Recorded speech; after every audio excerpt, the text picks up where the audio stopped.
ஒரு 8 வயது சிறுவனுக்கு நாய்க்குட்டி வளர்க்கணும் அப்படிங்கிறது ரொம்ப நாளாக அவனுடைய ஒரு ஆசை, ஒரு கனவுங்க. அவன் வீட்டு பக்கத்தில் இருக்கக்கூடிய ஒரு பெட் ஷாப்புக்கு போகிறான். அந்த கடைக்காரர்கிட்ட குறைந்த விலையில் இங்கே நாய்க்குட்டி கிடைக்குமா அப்படின்னு கேட்குறான். அந்த கடைக்காரர் 1000 ரூபாயிலேருந்து இங்கே நாய்க்குட்டிகள் இருக்குப்பா அப்படிங்கிறாரு. அவன் சந்தோஷமாக வீட்டுக்கு வரான். அவன் வீட்டு உண்டியலை எடுத்து அன்னையிலேருந்து என்ன பண்ணுறான் அப்படின்னா, அவனுக்கு கிடைக்கிற பணத்தெல்லாம் அதுக்குள்ளே போட்டு அவன் சேர்த்து வைக்கிறாங்க. சில மாதங்கள் கழித்து அவன் எண்ணி பார்க்கும்போது அந்த 1000 ரூபா பணம் சேர்ந்துருச்சு. உடனே அந்த பணத்தை எடுத்துட்டு அந்த கடைக்காரர்கிட்ட போகிறான். என்கிட்ட 1000 ரூபா பணம் இருக்குது, இந்த பணத்திற்கு நீங்கள் நாய்க்குட்டிகள் கொஞ்சம் எடுத்து காட்டுங்க அப்படின்றான். அந்த கடைக்காரரும் அந்த ரூபாய்க்கு என்னென்ன நாய்க்குட்டிகள் இருக்குன்னு எடுத்து காட்டுறாரு. அந்த நேரத்தில் அந்த ரூம் ஓரத்தில் ஒரு நாய்க்குட்டி மட்டும் தனிமையில் இருந்ததுங்க. கடைக்காரர் பார்த்து கேட்குறான், இந்த நாய்க்குட்டி என்ன விலை, இது நீங்கள் கொடுப்பீங்களான்னு சொல்லி கேட்குறான். அந்த கடைக்காரர் சிறுவன் கிட்ட சொல்கிறாரு, உன்னால் இந்த நாய்க்குட்டியை வளர்க்க முடியாது, ஏன்னா இந்த நாய்க்குட்டிக்கு பிறவிலேருந்தே ஒரு கால் கிடையாது, நானே இந்த நாய்க்குட்டி என்ன பண்ண போறேன்னு தெரில அப்படின்னு சொல்லி கடைக்காரர் சிறுவன் கிட்ட சொல்கிறாரு. உடனே சிறுவன் கடைக்காரர்கிட்ட கேட்குறான், உங்கள் கடையில் விலை உயர்ந்த நாய்க்குட்டி என்ன விலை அப்படின்னு. கடைக்காரர் 4000 ரூபா அப்படிங்கிறாரு. அண்ணே கொஞ்சம் வெயிட் பண்ணுங்க, நான் வீட்டு வரைக்கும் போயிட்டு வரேன் அப்படின்னு சொல்லிட்டு அந்த சிறுவன் அவன் வீட்டுக்கு போகிறான். அந்த சிறுவன் அவங்க அப்பா கிட்ட போய், அப்பா எனக்கு பிடிச்சமான நாய்க்குட்டி வாங்குறதுக்கு எனக்கு மேலும் ஒரு 3000 ரூபா பணம் தேவைப்படுது, வரக்கூடிய தீபாவளி பொங்கல் இதுக்கெல்லாம் எனக்கு புது ட்ரெஸ் வேணாம், எனக்கு விளையாட்டு பொருட்கள் எதுவும் வாங்கி தராதிங்க, எனக்கு பிடிச்சமான நாய்க்குட்டியை நான் வாங்கணும்ப்பா அப்படின்னு சொல்லி ரொம்ப ஆத்மார்த்தமாக கேட்குறான். அவருடைய மகன் இது வரைக்கும் அவர்கிட்ட இப்படி எதுவும் ஆசையை கேட்டதில்லை. உடனே அவர் என்ன பண்ணுறாருன்னா 3000 ரூபா பணத்தை அவன்கிட்ட கொடுக்குறாரு. அந்த சிறுவன் அந்த பணத்தை வாங்கிட்டு அந்த கடைக்காரர்கிட்ட போய் 4000 ரூபா கொடுக்குறான். கடைக்காரர் என்ன பண்ணுறாருன்னா அங்கே இருக்கக்கூடிய காஸ்ட்லியான நாய்க்குட்டிகள்லாம் எடுத்து காட்டுறாரு, அதாவது விலை உயர்ந்த நாய்க்குட்டிகளை காட்டுறாரு. அந்த சிறுவன் என்ன சொல்கிறான்னா, எனக்கு இந்த நாய்க்குட்டிகள்லாம் வேணாம், அந்த ஒரு கால் இல்லாமல் ஓரத்தில் ஒரு நாய்க்குட்டி இருக்குல்ல, அந்த நாய்க்குட்டி எனக்கு கொடுங்க, அதுதான் வேணும், அதற்கு தான் இந்த 4000 ரூபா நான் கொடுக்குறேன் அப்படிங்கிறான். அதற்கு அந்த கடைக்காரர் சொல்கிறாரு, இப்போ நான் இது சும்மா கூட கொடுப்பேனே, இதுக்கு எதுக்கு 4000 ரூபா நீ கொடுக்குற அப்படின்னு சொல்லி அவர் ஆச்சரியத்தோட அந்த சிறுவன்கிட்ட சொல்கிறாரு. அந்த சிறுவன் கடைக்காரரை வற்புறுத்தி 4000 ரூபா கொடுத்துட்டு அந்த ஒரு கால் இல்லாத நாய்க்குட்டியை அவன் எடுத்துகிட்டு கிளம்புறாங்க. அப்போ கடைக்காரர் சிறுவன்கிட்ட கேட்குறாரு, தம்பி எனக்கு ஒரு சந்தேகம், என்ன காரணத்துக்காக இந்த நாய்க்குட்டிக்கு இவ்வளோ பணம் கொடுத்துட்டு நீ இதை எடுத்துகிட்டு போகிற, அதை மட்டும் எனக்கு சொல்லு அப்படிங்கிறாரு. உடனே அந்த சிறுவன் கண் கலங்கிட்டு அவனுடைய வலது காலை தூக்கி காட்டுறாங்க. அந்த சிறுவனுக்கு ஒரு கால் கிடையாதுங்க, செயற்கை கால் பொருத்தப்பட்டிருக்கு.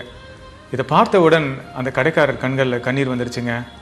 சிறுவன் கடைக்காரர்கிட்ட சொல்கிறான், என்னை விட இந்த நாய்க்குட்டியை சிறப்பாக யாருனாலையும் வளர்க்க முடியாது, ஏன்னா அந்த நாயுடைய கஷ்டத்தையும் வேதனையும் என்னால் மட்டும்தான் முழுமையாக உணர முடியும், ஏன்னா என்னுடைய வாழ்க்கையிலையும் அதே கஷ்டத்தை நான் அனுபவிச்சிருக்கேன் அப்படின்னு சொல்லியிருக்காங்க. நம்முடைய வாழ்க்கையிலையும் அன்பையும் கருணையும் மையப்படுத்தி தாங்க நம்ம வாழணும்.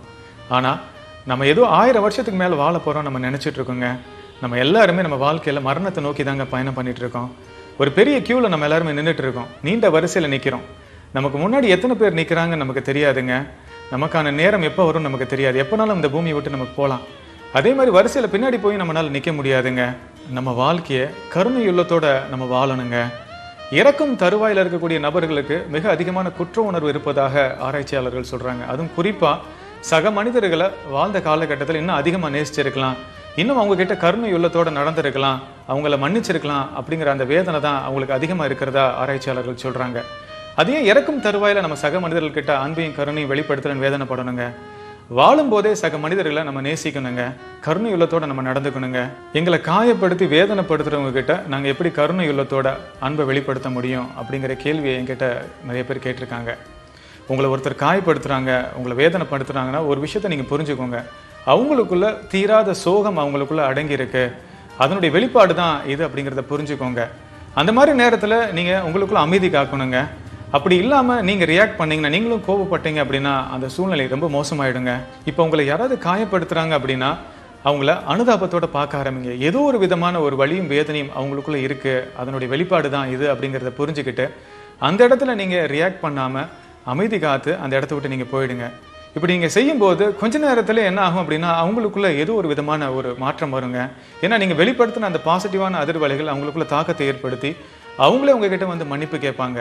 இப்படி செய்யாமல் உங்களை காயப்படுத்தினவங்க கிட்ட திருப்பி நீங்களும் பதிலுக்கு அவங்கள காயப்படுத்தின மாதிரி பேசுனீங்க அப்படின்னா அவங்கக்கிட்ட உங்களால் எந்த மாற்றத்தையும் ஏற்படுத்த முடியாதுங்க. அதனால தான் உறவுகள் சம்மந்தப்பட்ட பிரச்சனைகள் இப்போ அதிகமாக வருது.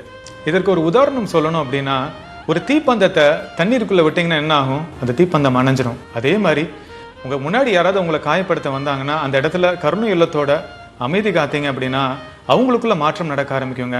அவங்களுடைய குணாதிசயத்தை அவங்களால நிச்சயமா மாற்றி அமைக்க முடியும். மற்றவர்கள் நம்மளை காயப்படுத்துற மாதிரி பேசும்போது நம்ம கிட்டயும் ஏதாவது தவறு இருக்கா அப்படிங்கறத நம்ம சிந்திச்சு பார்க்கணுங்க. ஆனா அந்த நேரத்துல அதை நம்ம பண்றதே கிடையாதுங்க. ஆனால் யாராவது நம்மளை புகழ்ந்து பேசும்போது அதை முழுமையாக நம்ம ஏற்றுக்கொள்வோம். அப்படி இல்லாமல் என்ன நோக்கத்துக்காக மற்றவர்கள் நம்ம கிட்ட இப்படி பேசுறாங்க அப்படிங்கிற புரிதலோடு வாழும்போது தான் வாழ்க்கையில் நம்மளால முன்னேற முடியுங்க.